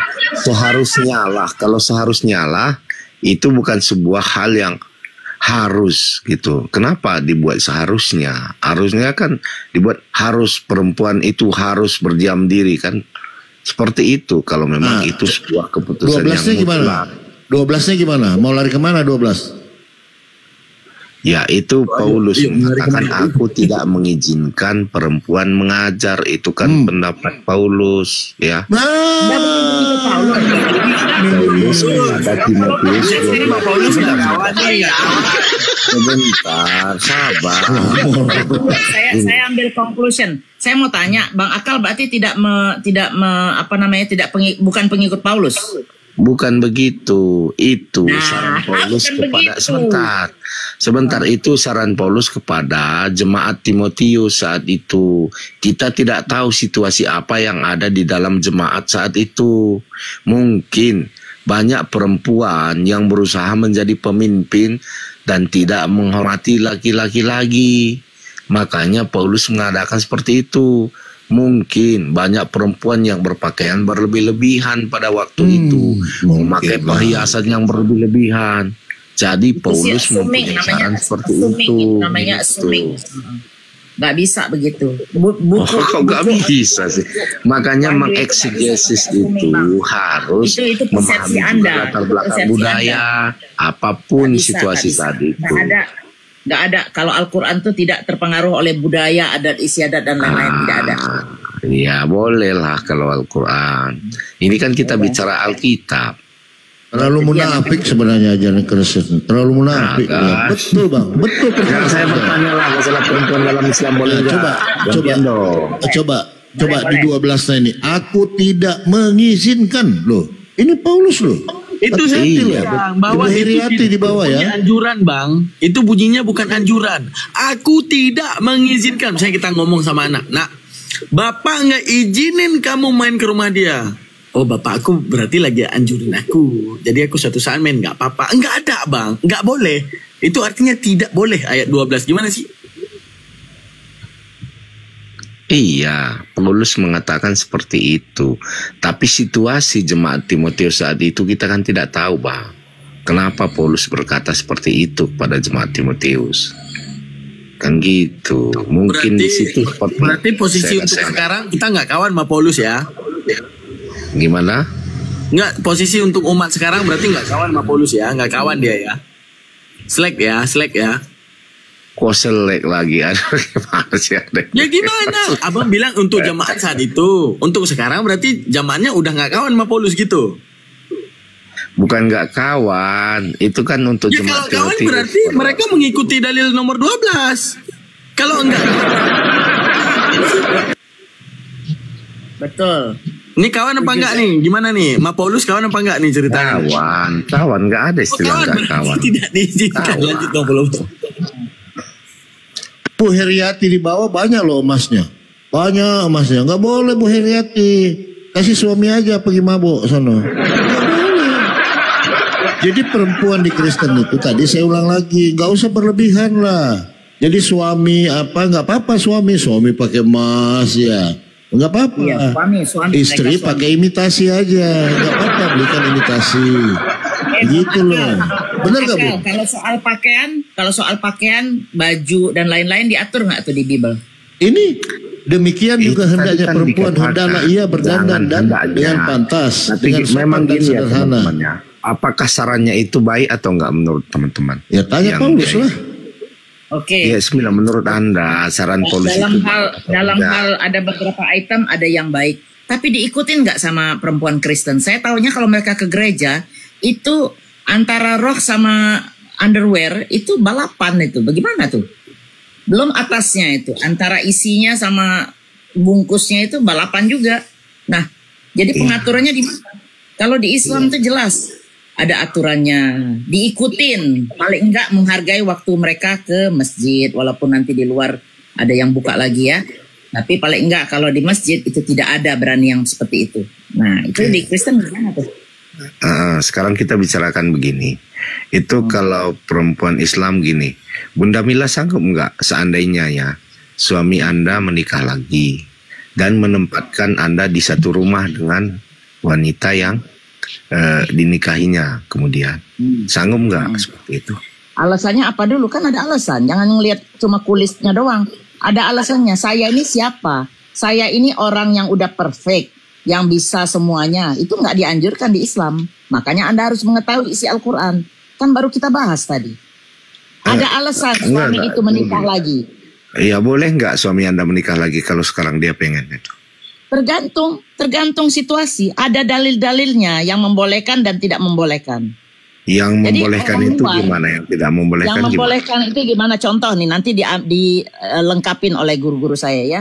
Contoh yang membolehkan ya. Di situ udah bilang ada ayat bahwa tidak dianjurkan menikah lebih dari satu kalau tidak bisa berbuat adil dan dalam kondisi-kondisi tertentu. Contoh kondisi-kondisi tertentu. Saya seorang wanita tidak bisa melahirkan anak. Saya seorang wanita tidak sanggup melayani bilidonya suami saya yang hyper. Saya seorang wanita rahimnya yang udah diangkat tidak bisa melayani suami secara utuh. Atau saya seorang wanita, apapun alasannya itu harus ada alasan. Dan satu hal lagi, kalau dia nih si lelaki tidak bisa berlaku adil dalam hal segala macam terutama hati, itu tidak dianjurkan, itu jelas di Al-Quran. Jadi dianjurkan apa? Satu aja. Nah, kalau umpamanya mereka melanggar, ya itu urusannya nanti urusan sama Allah yang akan mengadili mereka. Karena mereka umpamanya menikahi perempuan lain itu karena nafsu doang, bukan karena ibadah. Karena mereka tuh tidak bisa, nih orang laki-laki zaman sekarang ini, itu tidak bisa 100% mengikuti apa jejak Rasulullah. Karena Rasulullah itu semua perintah dari Allah. Dia tidak pernah berpoligami. Ini contoh ya, contoh Rasulullah ya. Rasulullah tidak pernah berpoligami sampai istri pertama meninggal. Istri kedua dia menikahi si Fulan contohnya. Biar saya sebutkan namanya juga Anda nggak bakal tahu. Menikahi si Fulan karena dia janda. Janda tidak punya suami. Suaminya mati di medan perang. Ada anak-anaknya. Rasulullah kalau cuma mau berkunjung, itu kan di Islam kan tidak boleh. Kalau bukan muhrim berkunjung ke rumah seorang janda. Apalagi janda. Nah, itu makanya turun ayat Allah yang menganjurkan Rasulullah silakan kau nikahi supaya apa? Tidak ada apa namanya tuh gibahan atau fitnah dari orang lain. Itu satu. Nah, menikah pasti ada nih orang Kristen. Nanti juga Anda pasti nanya, kenapa menikahi Siti Aisyah? Nah, Siti Aisyah itu sengaja di apa namanya tuh disuruh Allah menikahi supaya apa? Demi kelanjutan agama Islam ini. Aisyah itu seorang yang pintar, brilian, muda dan cantik. Itu kalau nggak ada dia, hadis-hadis yang ada sekarang ini tidak akan tersampaikan sampai umat sekarang. Makanya dianjurkan diambil yang paling muda. Supaya apa? Begitu Rasulullah meninggal, ada yang mengingat apa yang sudah diucapkan Rasulullah dan ditulis oleh Aisyah, dirangkum oleh Aisyah dan sahabat-sahabat yang lain. Itu, jadi apapun tingkah Rasulullah, kami itu semua dari Allah Subhanahu wa Ta'ala. Nah, begitupun perempuan-perempuan di Islam. Apa yang umpama seperti Anda bilang tadi, oh kalau dia mau beristri, lah kalau memang dia menyanggupi, hatinya bisa berbagi, bisa adil, dan saya tidak menyanggupi sebagai seorang istri, kenapa tidak? Islam itu solusi, ingat Bang, Islam itu solusi, Al-Quran itu solusi hidup. Apapun permasalahan Anda di dalam dunia ini sampai nanti kiamat, itu ada di Al-Quran jawabannya. Apapun Bang, dari mulai Anda sebelum lahir sampai Anda nanti meninggal, itu ada. Semua itu diatur di Islam. Makanya kalau orang mau mu'alaf itu tidak bisa dengan cukup mengimani atau mendapatkan mimpi cukup begitu aja. Nggak bisa. Harus belajar, harus cerdas. Kenapa saya memilih Islam? Berat. Harus sholat lima waktu. Sebentar Bunda Mila, gini. Ini ada pendapat ya dari tokoh terkenal dalam Islam. Itu kan diperbolehkan sampai 4 istri ya. Betul kan? Oke. Terus gini katanya, kalau kita pengen nambah satu lagi, tinggal ceraiin yang satu aja. Artinya yang penting batasnya 4 gitu loh. Yang penting Anda batasnya tahu nggak perceraian dalam Islam itu dibenci sama Allah? Anda pernah tahu nggak? Pernah dengar nggak kalau di Islam itu? Saya pernah dengar tapi dalilnya saya nggak pernah lihat gitu. Oke. Bang Daman minta tolong spill dalil bahwa Allah membenci perceraian. Ini kita mumpung ada lengkapnya, ada ustadz, ada ahli teologi ala ini. Saya minta tolong dong, Ustadz Daman masih monitor nggak? Udah repot-repot lihat kenyataannya. Monitor kali ya, Bang Inspirasi, Bang Daman nggak monitor kali ya. Nanti kita lanjutkan ya soal dalil itu ya. Terus ada pertanyaan lagi. Jauh dari perangkat kayaknya Bun. Iya itu dia. Makanya nanti kita ingetin aja bahwa kita utang dalil bahwa di Islam itu membenci perceraian. Lanjut Bang. Apalagi? Iya. Sementara gini kan, kalau saya lihat nih, ini kita berbicara kenyataannya. Ya nggak apa-apa. Kalau dalilnya juga ada itu. Kalau lelaki ingin menceraikan perempuan, bisa nggak dia mengatakan kita bercerai talak 3? Bisa nggak? Ini gimana tuh? Bisa nggak seperti itu? Langsung talak 3. Nah itu biar Ustadz yang jawab ya. Karena itu pasti ada hukum-hukumnya. Berat itu Bang kalau talak 3 itu, Pak Kebenaran. Iya. Karena gini, kalau di dalam Islam itu tidak sembarang itu mengucapkan talak 3. Baik itu serius ataupun bercanda. Contoh, saya punya istri walaupun saya belum nikah kan, tidak apa-apa. Contoh saya punya istri. Nah, ketika saya mengucapkan talak 3 kepada istri saya, walaupun dalam kondisi bercanda, tetap itu hitungannya sah. Iya, maksud saya gini Bang. Boleh nggak? Berarti artinya sah ya. Ketika kita ingin menceraikan istri kita, langsung kita bilang. Bentar, selagi saya mau sholat. Bentar Bang, langsung dalil ya. Saya ingat Rasulullah bilang gini. Maka sallallahu alaihi wasallam, ab'adul halali ilallahu azza wajal at-talaq. Kata Rasulullah, perkara halal yang sangat dibenci oleh Allah Subhanahu wa taala adalah talak. Lanjut. Nah, tuh. Udah ada jawaban lagi tuh. Jadi Bang di Islam di Quran surah An-Nisa juga ada itu di ayat 3, memerintahkan keadilan pangan, sandang dan papan, maka wajib menikahi satu orang perempuan saja gitu loh. Ada kok di sini orang diperbolehkan berpoligami adalah mereka yang bisa berlaku adil seperti yang diperintahkan dengan tegas. Nah kalau masih honorer macam mana kalau beristri 2? Gimana Bun? Iya nggak?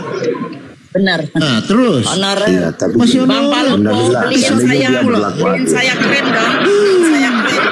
Aduh, ini Hani. Saya nggak bisa beliin krem ini. Ini buat makan dulu nih. Nasi goreng dulu ya hari ini. Mana itu mau istri 2? Iya. Ada lagi yang jadi gini, begini Bang Akal. Gini, nggak usah dibelain Bang. Ajaran kalian itu nggak masuk akal. Contoh ini kan. Ada laki-laki istrinya lebih mapan gitu loh. Banyak kejadian seperti itu ya. Suami sedang tumbang rezekinya kan, istri yang naik ya kan. Nah dihidupilah suami ini. Terus suami mau minta kawin lagi.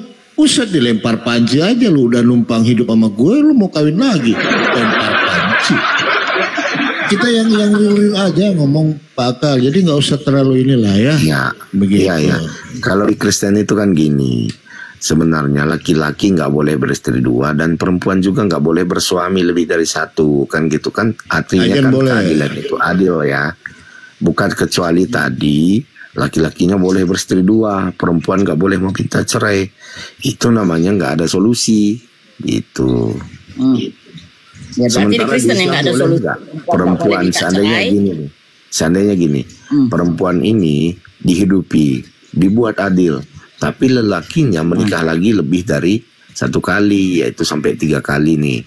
Tetapi sebenarnya dalam hati perempuan itu tidak terima suaminya beristri 2. Dia boleh nggak protes, tapi suaminya berlaku adil nih. Boleh dong, boleh. Boleh dia meminta cerai. Boleh diminta minta cerai. Oke, saya tanya nih sama teman-teman yang lain. Ada Boleh 3 nggak tahap. kalau Saya jelaskan kalau dulu. dalam- Ada 3 tahap perceraian dalam Islam. Pertama, pisah ranjang dulu. Habisnya pisah rumah. Habis itu minta talak 1. Masih juga nih si suami nakal, ganjen, minta kawin lagi segala macam. Talak 2 sampai talak 3. Begitu talak 3 tidak bisa kembali lagi sampai dua-duanya menikah di luar itu. Apa kurang adil itu?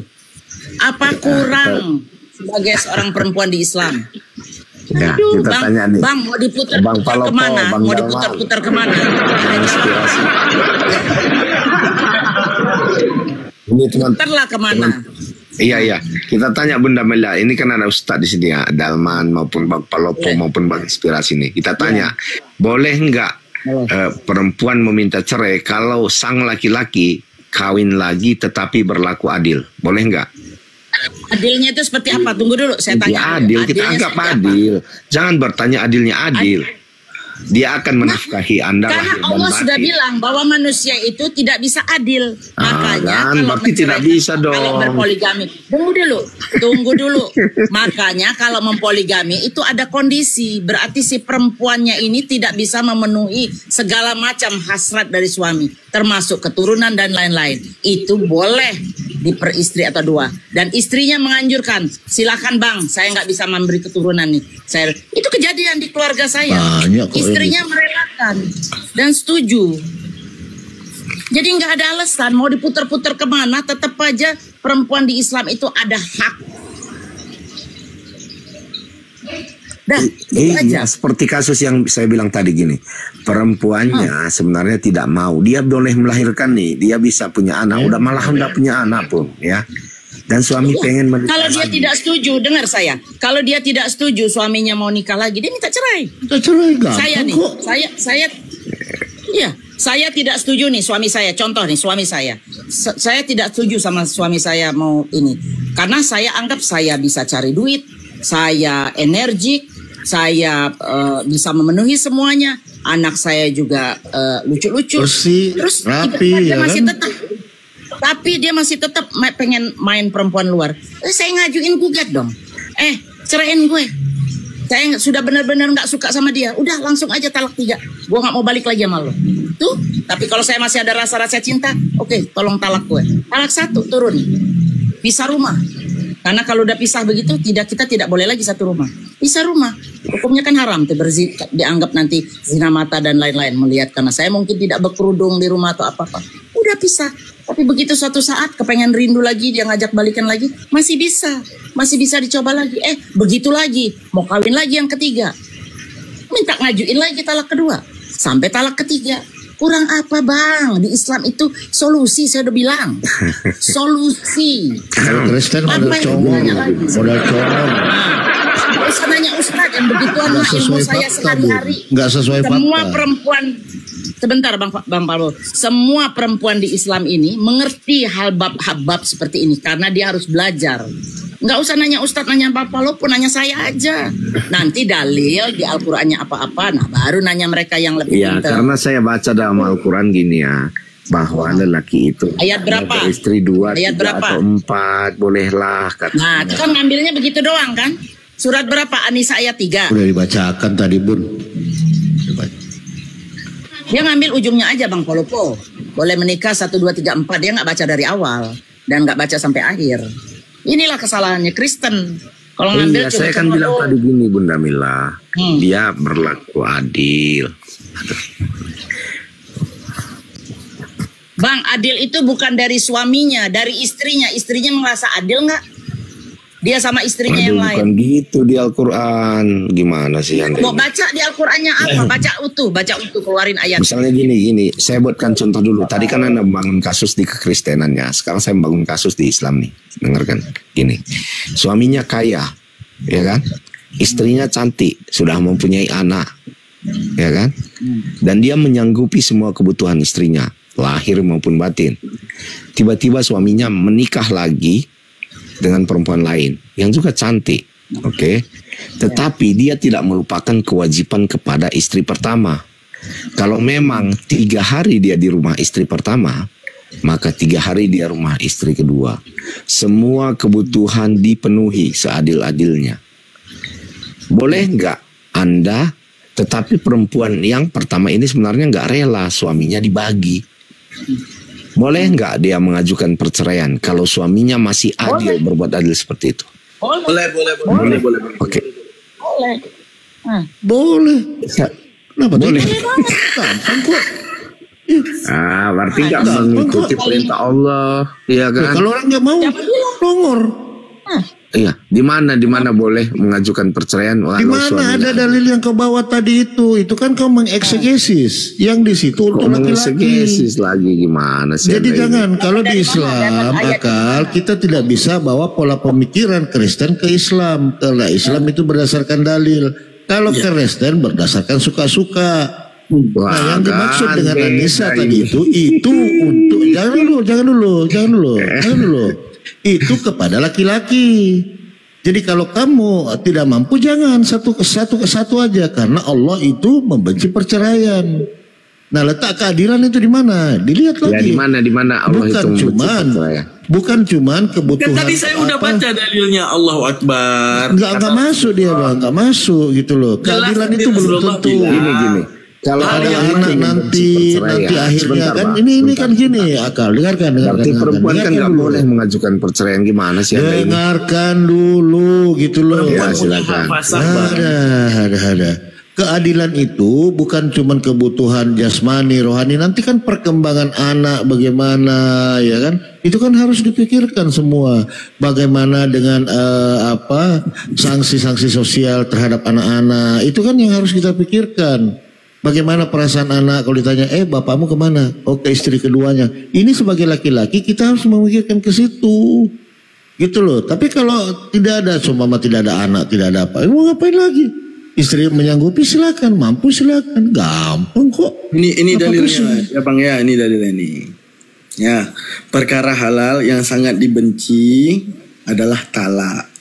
Ya, jangan tanya lagi dalil, ini jelas ada dalilnya. Mau berapa biji ini ada.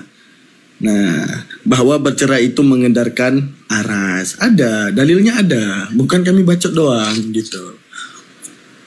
Cuman masalahnya gini abangku. Sebentar Bang Daman, tunjukkan lagi itu. Bentar ayat yang tadi abang tanyain. Ya, ayat yang itu tadi yang abang tanyakan itu bersifatnya solusi, bukan mengartikan wanita wajib setuju. Bisa dipahami? Ayat tersebut berbicara solusi bagi lelaki yang tidak mempunyai keturunan misalnya. Bukan berarti wanita wajib setuju. Bisa dipahami? Ya, dasarnya apa abang berkata seperti itu? Ya, dasarnya dalil. Pemahaman Al-Qurannya gitu. Solusinya buat suami. Fankihu, menikahlah olehmu. Mu itu siapa menurut abang? Yang dibilang lah, yang ditujukan menikahlah oleh. Ya udah, berarti mu itu siapa, laki apa perempuan? Laki. Ya udah, apa urusan sama perempuan berarti? Oh, perempuan yang nggak setuju nggak masuk dalam ayat itu. Soal persetujuan kecuali bunyi ayatnya ya. Nikahlah olehmu 2, 3 dan 4 dan kalian perempuan wajib setuju. Misalnya, masalahnya dalilnya nggak ngomong gitu. Gimana sih?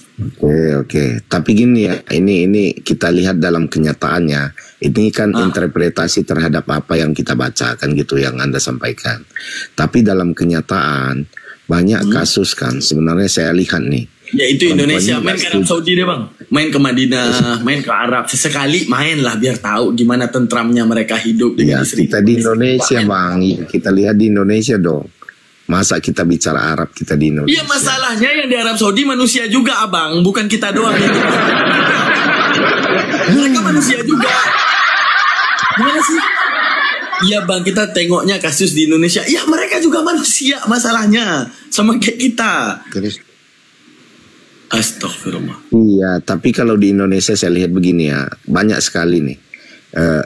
Ustadz juga banyak yang menikah sampai 2 kali. Alah, kau tidak lihat pendetamu, simpanannya di mana-mana, munafik. Sebentar. Itu terlalu kan munafik, yang tidak sesuai dengan agama. Terlalu munafik bang, nggak usah lah kita berpolitik seperti itu. Langsung di stop saya. Sebenarnya Bini mau, cuma takut sama istri. Terlalu munafik kalian. Benar, ajaran Kristen itu munafik, Bunda, teman-teman. Munafik kalian. Nah, contoh harus bertudung ke gereja. Kalau saya, jadi ya, malah pakai UKNC ke gereja rok pendek. Terlalu munafik kalian. Coba di gereja itu pakai UKNC, ketek kemana-mana, rok pendek. Padahal diperintahkan bertudung. Mana kalian lakukan? Kagak. Jadi Bang Palopo itu tujuannya biar mikrofonnya jadi keras. Mikrofon Pak Pendeta jadi keras itu. Bagus. Bang, kalau kita berbicara masalah perceraian, ada kasus Kristen yang paling ngeri, Bang. Aku mau cerita nih sama Abang. Paling ngeri. Jadi, ada seseorang dia lagi mau kesaksian ya. Bukan kesaksian lah, kita bilang apa, pertobatan ya. Ngapain lah, pokoknya dia ke gereja. Tiba-tiba ada Alkitab di samping dia, terbukalah Amsal 23:27, Bang. Terbuka di situ di depan dia kan. Dia baca. Perempuan jalang, lubangnya dalam. Perempuan asing, lubangnya sempit. Panik dong dia, Bang. Pulang dia, Bang. Begitu kemudian dia pulang, dia ngomong sama istrinya. Wahai istriku, yuklah dek. Apa, Bang? Alah, aku udah lama nggak nih. Apa sih? Ayo. Akhirnya dia coba apa yang dikatakan di dalam Amsal 23:27. Dia tanya ke adik, ke istrinya. Dek, kok dalam? Hah? Alah, Bang, tadi ngajak. Ini apa nanya-nanya? Enggak, Dek, aku pusing sikit nih. Kok dalam? Hah?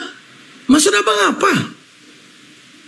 Coba adik sekarang langsung buka, ini Bible deh. Buka Amsal 23:27. Dia baca kan? Perempuan jalang, lubangnya dalam. Perempuan asing, lubangnya sempit. Panik dong dia. Maksud Abang gimana? Coba kau jujur kepadaku berapa pria yang pernah masuk ke rumah ini? Enggak ada, Bang. Abang lihat sendiri dari pagi, malam, siang, malam. Aku di rumah boleh tanya ke tetangga, Bang. Akhirnya mereka bercerai, Bang. Itu gimana menurut Abang itu? Kira-kira Amsal 23:27 bawa masalah apa gimana, Bang? Kira-kira? Itu yang bermasalah, Dalman. Ya coba Abang baca dulu. Coba Bang Palopo kasih nama masalah kalau gitu. Kasih nama. Tapi dia kasus recehan gitu kok. Masa kasus recehan dianggap serius.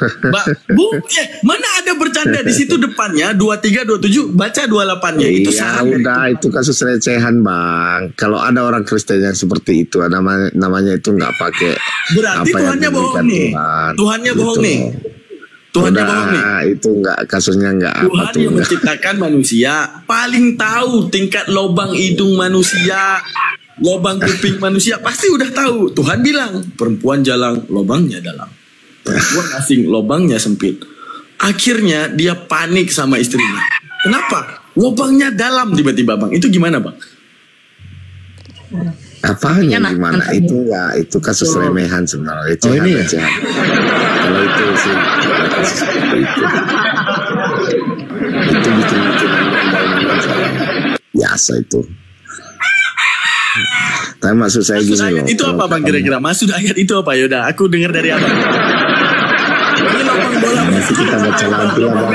Karena itu kan nggak boleh dibaca satu ayat aja. Itu berbicara tentang apa? Coba Bang baca. Masalahnya aku nggak berani ngomong ini kalau nggak baca sepenuhnya, Bang. Coba baca sepenuhnya. Ayat 28-nya lah baca. Iya, saya masih di tempat tidur ini, Bang. Malas buka-buka kitab. Iya, malas. Karena kalau Abang buka, Abang jadi pengen lubang nanti. Kalau ada anak kita bertanya begini, ayah, maksudnya perempuan yang lubangnya dalam apa sih? Mau jawab apa? Iya, di sini suhunya di bawah 20 derajat Celcius, jadi dingin sekali di sini. Makanya di balik selimut aja dingin. Gimana di Australia, Bang? Oh iya, winter ya? Iya, winter. Walinya di mana, Bang? Di sini winter setiap hari ini, dataran tinggi 1200 dpm. Tapi di mana? Australia kan gede, Bang. Di mana? Di Perth, di Melbourne, di Sydney, Saya di Indonesia. Terus? Iya, tapi di sini suhunya di bawah 20 derajat Celcius. Kenapa bisa? Ini kalau Anda pernah dengar daerah Brastagi, dingin sekali, pegunungan di sekeliling. Saya tahu. Teman saya punya villa di situ, Bang, Brastagi. Itu kalau lihat villa yang modelnya kayak Bali bener. Nah itu saya punya teman itu. Ya ini memang daerah pariwisata Bu. Di sini semua villa, penuh dengan villa di sini. Kemana-mana Bang. Kasus perceraian tadi gimana Bang? Gara-gara baca Amsal 2327 gimana tuh Bang? Ya udah, itu anda baca aja satu perikop, udah jelas kok. Mau tanya Miko saya bisa jawab loh sekarang ini. Karena dia udah ganteng, hidungnya pesek. Oh iya, imut banget dia.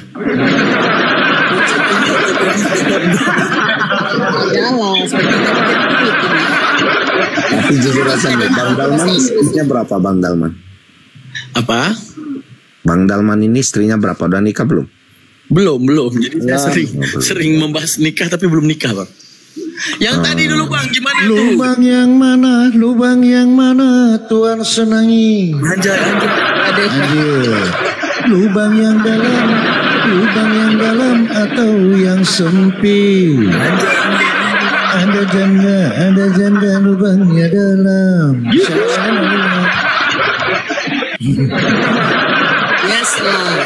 Ya salam. Tapi Bang Palopo, yang saya bingung itu, dia tahu dari mana kalau lubang ini dalam, sumur ini sempit kalau tidak survei kan? Ah ini.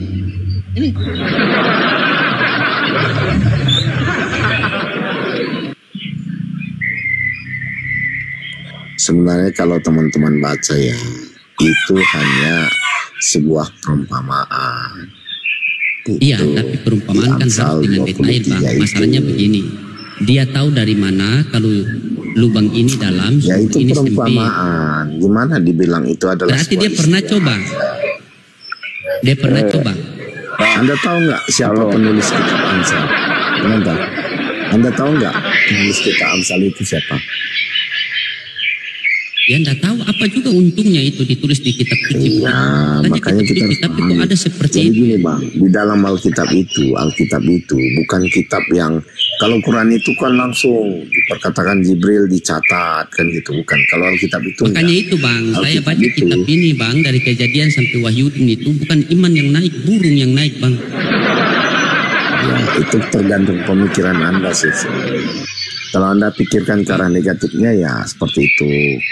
Bagaimana tidak cara negatif Bang, di situ sudah ada itu, sudah tertulis. Kalau gini, kalau soal burung yang naik Bang, melihat paha kerbau pun Abang bisa naik burung.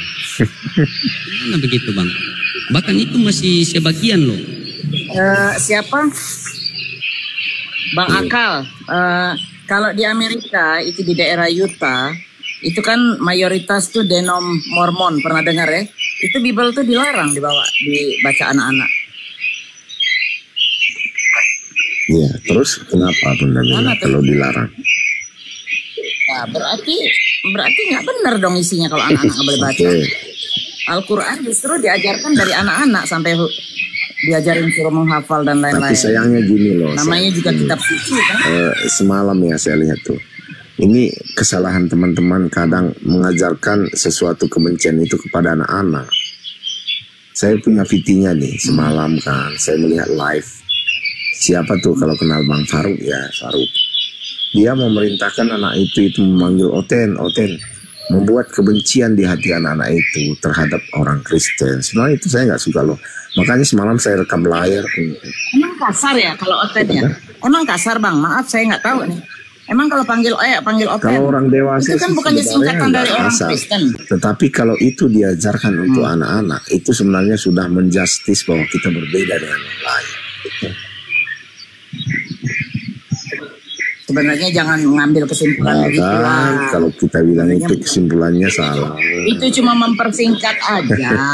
Daripada panggil orang Kristen, kepanjangan, panggil Oten, itu kan gampang. Nggak usah, kalau anak itu nggak usah diajarkan. Ini Kristen, itu Islam, nggak usah. Ajarkan aja kebaikan dalam agama kita. Harus lah, gimana gitu, ya kan?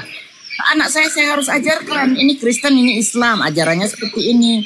Lah, namanya ini enggak, kita sebagai ibu rumah tangga, sebagai ibu. Tunjukkannya. Hai Oten, kamu berhentilah menyembah ya, itu yang diajarkan semalam. Siarkan layar. Jadi maksud saya gini loh teman-temannya. sebenarnya Nggak jelas juga apa perbedaan konten. agama itu Jangan membawa berita dari tangga sebelah lah. enggak, saya punya Udah bahas P3 yang loh. Saya rekam Bunda Mila. Bukannya saya nggak rekam, saya rekam. Ya tapi nggak perlu. Gini maksud saya Nggak gini perlu lah, minta teman-teman. pendapat di sini. Kalau Sebenarnya menurut saya, perbedaan agama ini kan mungkin dia wajar ya. Udah, Mila diam ini dulu, kan diam dulu hidup Pak yang Akal.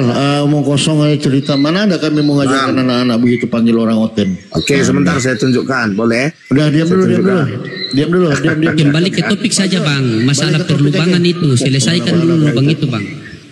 Ajo, Selesaikan lubang itu dulu bang. Saya rekam semalam loh. terlalu ngadi-ngadi kamu. Saya nggak suka berbicara bohong, Bang Palopo. Gini bang Akal, ya. Sebentar, selesaiin dulu Bang Palopo tuh. Udah gitu dia sendiri kita yang kembali saja ke topik Selesaiin itu. dulu, Bang. Itu Balik ke perlubangan bagaimana bang? Ditutup apa di yang sempit dijahit apa gimana itu bang? Anda kan sebagai akal, coba Anda pecahkan dulu itu kasusnya itu. Kenapa ada lubang-lubang begitu bang?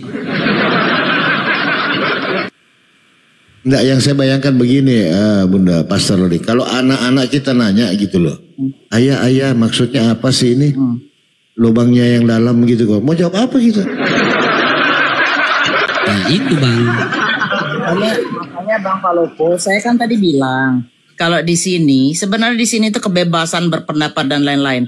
Tapi kenapa nih Bible nih dilarang baca anak-anak? Berarti kan bakal brainwash bakal merusak akal anak-anak yang sudah apa sih istilahnya bukan ngimpi bukan halu juga. Jadi traveling Sudah nanti, berpikiran. jadi traveling anak-anak otaknya.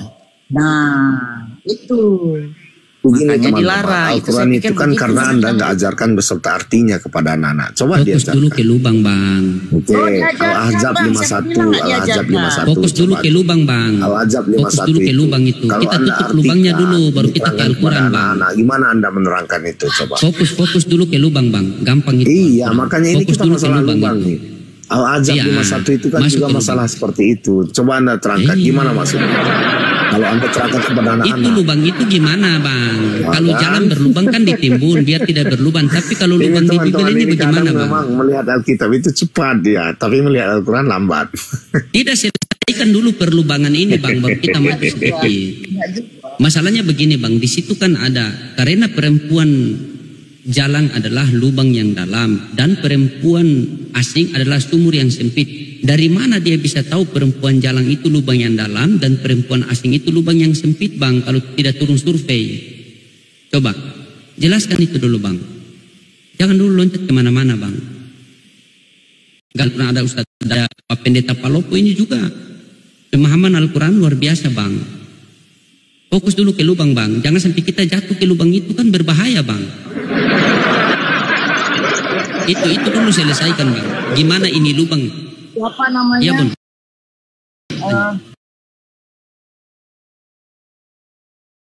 Karena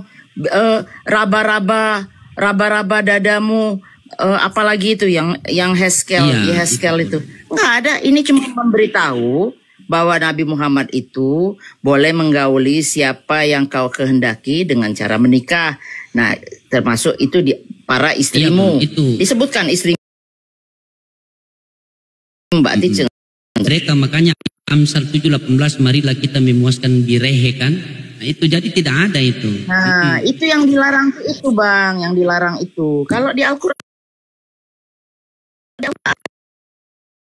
Ada juga di kejadian itu ketika ada dua orang lelaki datang istrinya menolong dan menangkap. Ayat itu kawan saya baca bun sampai sekarang dia di kampung Kristen itu tidak pulang-pulang dia. Berkelahi terus pekerjaannya. Oh itu yang ada videonya itu ya, Pastor Lodinya yang ditangkap itu. Iya ada videonya itu, tapi sudah bang, ini sudah akun ke-9 ini bang, 09 itu bang. Nah jangan dulu kita loncat kemana-mana bang Akal. Anda sebagai nama Anda kan akal, pasti akalnya berisi lah. Anda mungkin tidak punya akal manusia kan bang. Nah silakan fokus selesaikan lubang ini. Bagaimana lubang ini bang? Kita mau tutup, kita mau timbun, Iya bang. atau kita tambah kasih dalam, atau bagaimana bang? Silakan. Gini bang Peslodi. Anda jujur aja deh.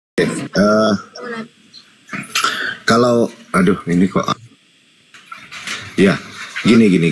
Kalau kita lihat kasus di Indonesia, nah, kalau kasus yang seperti Anda bilang, Kalau di Indonesia khususnya, kita hidup di Indonesia. Nah, kan. Makna lebih banyak. Nah itu bang, masalah lubang itu. Kena abang Palopo itu gara-gara lubang itu bang. Bang, ini kenapa ini mas? Santai aja bang, ya. Kalau kali di Indonesia, ini kan tadi ada menuduh isi Alkitab begini. Oke. Bukan itu kan sudah ditampilkan datanya bang. Bukan kita menuduh bang. Anda ini segala sesuatu Anda selalu menuduh. Padahal ada tertulis itu bang. Alkitab kan Anda katakan isinya seperti ini. Iya saya tahu. Jadi bentar dulu bang, jangan kemana-mana, kita tutup lubangnya bang. Nanti kalau kita buka satu ayat ini, wah bahaya ini kalau ketemu sama ayat ini bang. Buka 100 ayat juga nggak apa-apa bang. 1000 ayat pun nggak apa-apa dibuka. Tapi maksud saya udah kena loh. maksud saya gini. Kalau kita lihat pesantren yang jangan dulu lari kemana-mana bang, fokus saja ke lubang. Jangan cuma lihat-lihat lubang. Kenapa harus dilihat-lihat lubang itu bang? Kita pecahkan, berbahaya itu bang. Kalau orang terjerumus ke lubang itu. Gimana itu bang? Lubang. Fokus saja ke situ bang. Jangan dulu kemana-mana bang. Iya. Fokus ke takutnya lubang itu bang. Dia ketemu sama ini bang. Nih ini bang, dia ketemu sama Ulangan 14:18. Kalau kita ke kuno bang, ada barang ini bang. Nih. Bagaimana kalau lubang itu dia bertemu dengan barang ini bang? Itu berbahaya sekali itu bang.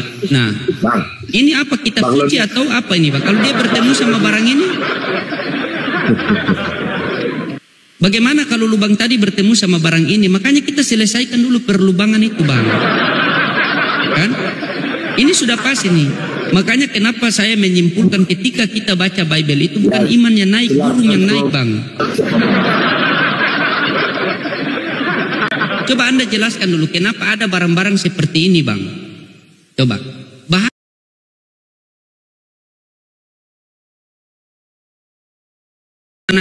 Tiba-tiba keluar ini. Oke, sudah boleh saya ngomong? Ya, sudah boleh saya ngomong. Tapi jangan lari kemana-mana ya, fokus ke lubang bang. Mau ditampal di aspal atau di apa? Kita beradab ya. Kalau saya ngomong, abang dengarkan ya. Anda tadi ngomong saya dengarkan kan? Anda berbicara adab, tetapi kitab Anda itu tidak beradab itu. Kristen kalau berbicara adab itu seperti orang botak jual obat penumbuh rambut. Tipu saja kerjanya itu. Bang Lodi, coba Anda selesaikan dulu masalah perlubangan. Jangan dulu kemana-mana bang. Fokus ke masalah perlubangan bang. Silakan.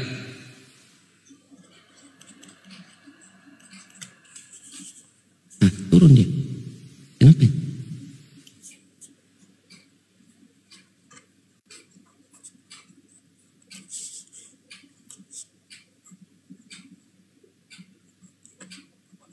Ini gara-gara bahas lubang, akhirnya Bang Palopo masuk ke lubang, jatuh ke lubang nih.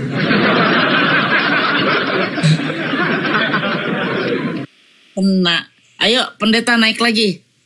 Pendeta akal. Jangan menghilang. Mari kita selesaikan.